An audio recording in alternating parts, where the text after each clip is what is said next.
Hey everyone, it's Kelly. Thanks for joining me today. I am back again with another layout for the cut shop. For today's layout, I am going to be using the Hullabazoo cut file, and I do have a Cricut Design Space tutorial to start. I've already sliced out the image of the giraffe. I did not include that in this tutorial, but I do have a couple other tutorials that show you how to use the slice feature with the cut files. So if you're interested in watching that, you can head to my channel, click on the playlist button, and you will see all the tutorials that I have available for the cut files. For my layout today, I want to cut this fun geometric shaped giraffe, but I also want to cut a solid image of the giraffe. And there are a couple ways that you could go about doing this. You could use the contour feature under the layers tab to click on each of those images within the giraffe to fill in the giraffe image.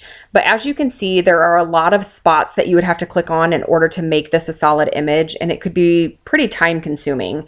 So I'm going to show you just a slight alternative way to use the contour feature to achieve the same result. So I'm going to start by copying and pasting this giraffe a couple more times, so that way there are 3 of the same image on the design screen.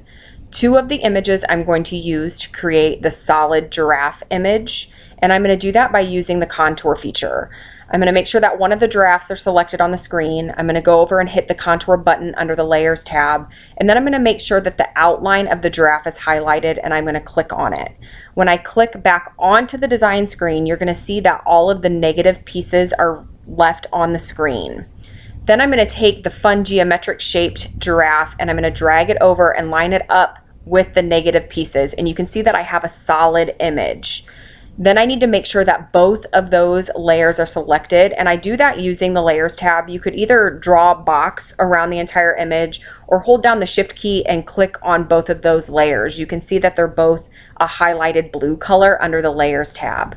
Once I have those both selected, I am going to hit the weld feature, and that will combine the negative pieces and the fun geometric shape, and it's going to create a solid giraffe image. So I start by cutting the giraffe on an older, I think it's a basic gray collection. It's a zoo line that they had out many years ago. It's been in my stash for a really long time.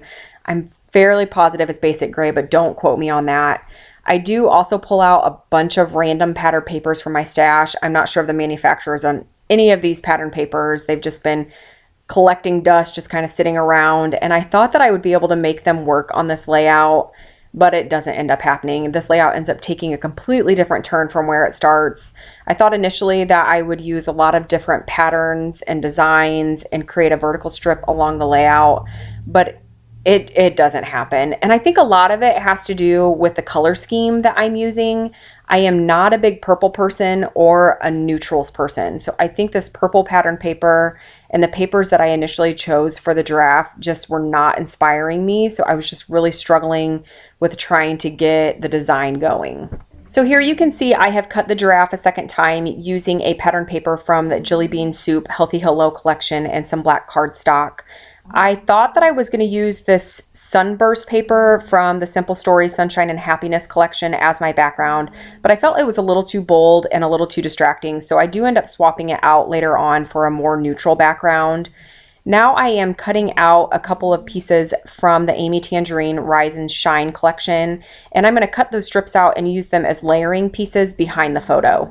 So the photo I'm using today for the layout is from a trip to the zoo that we took this summer, and there was a photo booth at the zoo, and we went in and we were just having fun. We made a lot of silly faces, and it was just a great way to document the fun that we had that day. Of course, I took many photos, but these photos are probably my favorite out of all the photos that I took. I just love the expressions on our faces, and you can just tell that we were having a really great time, and it was just so much fun. So now I am sifting through some resist canvas shapes from Prima, and they're just some floral designs. I am going to use the No Yokings, I believe it's a Colorings, it's a Shimmers product, to color those images. I wanted to bring a little bit more color to the layout, and this just helps add some pop of color without being too overpowering. And you may have noticed that I did swap out the background paper. I switched it from that yellow Sunshine and Happiness collection paper to this more neutral pattern paper, and I believe this is from Cosmo Cricut. Again, it's another paper that's just kind of been hanging around in my stash, but I like it. It has a kind of a subtle checkered pattern to it, so it brings some nice visual interest without being too overpowering. And in just a moment, I am going to add a label to the top right-hand corner, and that was fussy cut from one of the Amy Tangerine pattern papers from Rise and Shine. I do add one of the florals that I misted, and then I'm also going to add a flare button from My Mind's Eye in that top corner. And next I'm going to bring in what looks like a flare button, but it is actually a paper clip from the Chamel Starshine collection, and I just cut the clip portion off of the paper clip. And that's actually something that I saw in a Missy Wooden video, and I loved how it turned it into just a mini flare button. I did adhere down a majority of the layout off camera, and now I am coming in with my title, and it is from a Dear Lizzie Thickers pack. I did also add a black scalloped puffy sticker underneath the title, and that is exclusive to the Hip Kit Club. And now I'm working on adhering down that top right cluster. And that flare button from My Mind's Eye, it had an actual safety pin in the back of it. So I ended up taking just a pair of pliers and popping the pin out of the flare button, and then just use some pop dots to adhere it to the layout. So once I have this done, I'm going to move on to adding some more embellishments to the layout. I do grab the Amy Tangerine Rise and Shine sticker sheet, and I try to find a place to add a couple different stickers, but they don't end up making onto the layout. This first sticker says I love us, and it's in that same orange color that I have going on throughout the layout, but I just couldn't find a good place to put it. But I really like the font, and I wish I could have found a place, but it just doesn't end up making it onto the layout.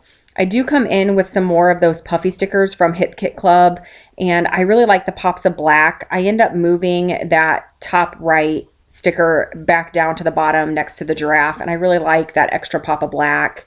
I'm going to look through that puffy sticker sheet a little more. I do add that black X at the top, but I remove it. And I am going to put that heart down on the bottom right corner next to the My Crew.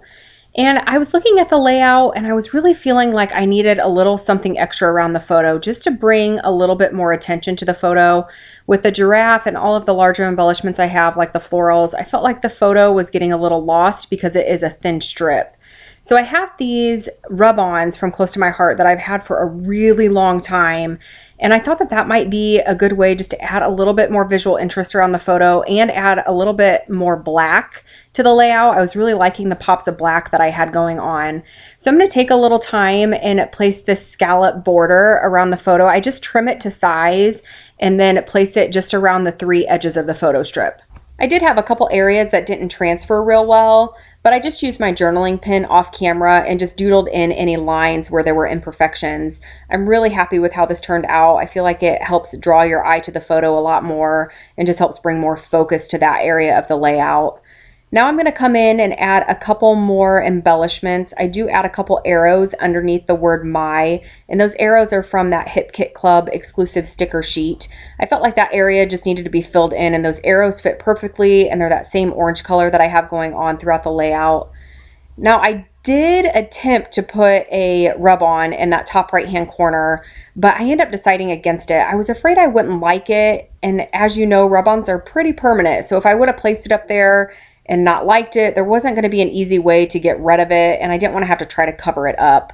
I do add a doodle around that bottom right hand heart just to help it pop off the page a little bit more. And now I'm going to come in with some black Heidi Swapp Color Shine and just kind of sprinkle a few areas around the layout.